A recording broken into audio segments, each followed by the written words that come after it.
भी मैं प्रयास करता हूं और इस प्रश्नोत्तर के माध्यम से तथागत बुद्ध को, भगवान बुद्ध को समझने की कोशिश करते हैं। सबसे पहला प्रश्न आपकी तरफ से है, बुद्ध का अवतरण कैसे हुआ? जवाब है, बुद्ध का अवतरण नहीं हुआ।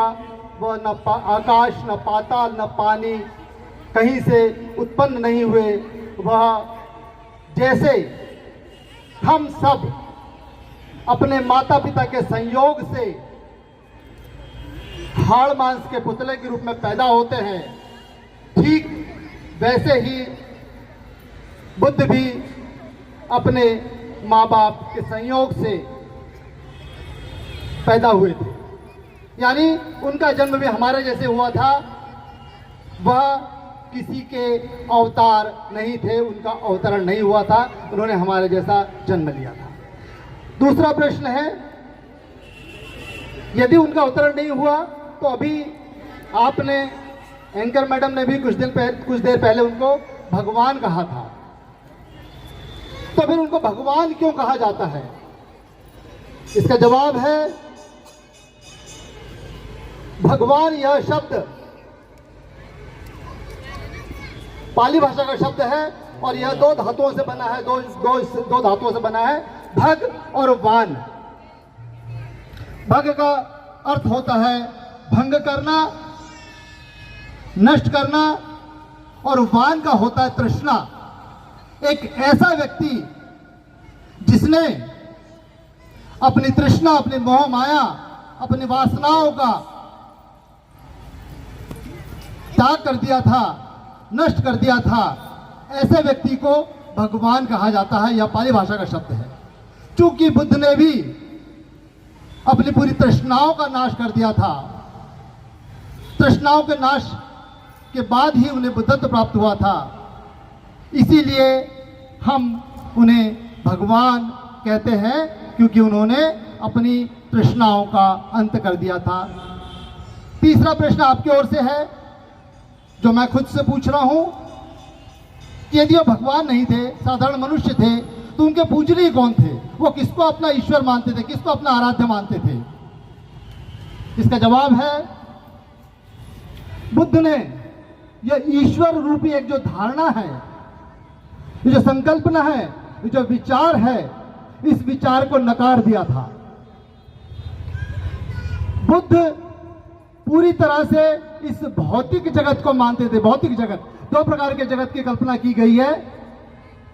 एक जगत जो भौतिक जगत है, और एक जगत जो हमको दिखता है, जिसको महसूस कर सकते हैं, हमारी पांचों ज्ञानेंद्रियों के माध्यम से जिसको महसूस कर सकते हैं, वह है भौतिक जगत। और इसके उस पार एक जगत की कल्पना की गई है, वह जगत कहलाता पराभौतिक जगत, और वहां पर कहीं तो भी ईश्वर का निवास या ईश्वर नाम की कोई चीज है, ऐसा कहा जाता है। तो बुद्ध केवल और केवल इस जगत की बात करते हैं, इस भौतिक जगत की बात करते हैं, वह पराभौतिक जगत की बात नहीं करते। इसलिए उन्होंने ईश्वर नाम की धारणा या ईश्वर के विचार का स्वीकार नहीं किया, वह किसी ईश्वर को नहीं मानते थे। अब सवाल यह उठता है, प्रश्न आपकी तरफ से है, कि यदि वो ईश्वर को नहीं मानते थे, तो उनके धम्म, जिसको हम धर्म कहते हैं लेकिन वास्तव में वो धम्म है, तो उनके धम्म के केंद्र में कौन था? फिर बाकी धर्मों के केंद्र में ईश्वर नाम की कल्पना है, तो फिर यह जो बुद्ध का धर्म है, बुद्ध का धम्म है, इसके केंद्र में कौन है? तो बुद्ध कहते हैं कि मेरे धम्म के केंद्र में मनुष्य है। मेरे धम्म का केंद्र, मेरे विचार का केंद्र, मेरे सिद्धांत का केंद्र, मेरे चिंतन का केंद्र, मेरे मनन का केंद्र केवल और केवल मनुष्य है। तो यदि फिर प्रश्न उठता है कि यदि मनुष्य केंद्र में, तो सिखाते क्या है? तो बुद्ध कहते हैं कि मैं केवल इतना सिखाता हूं कि एक मनुष्य दूसरे मनुष्य के साथ में कैसा व्यवहार करे, इतना सिखाता हूं। और उसके लिए उन्होंने पंचशील बताए थे कि एक व्यक्ति को दूसरे व्यक्ति के साथ व्यवहार करने के लिए पंचशील का पालन करिए। 5 सिद्धांत है, 5 शील है, 5 नैतिक मूल्य है जिनका हमें पालन करना चाहिए।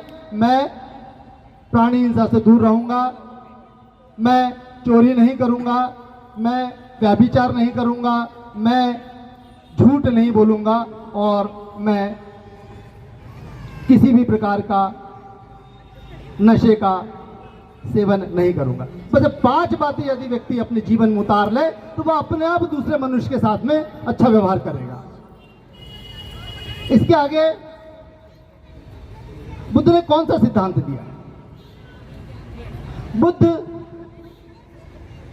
बताते हैं कि दुख है। अब जैसे ही हम बोलते हैं कि दुख है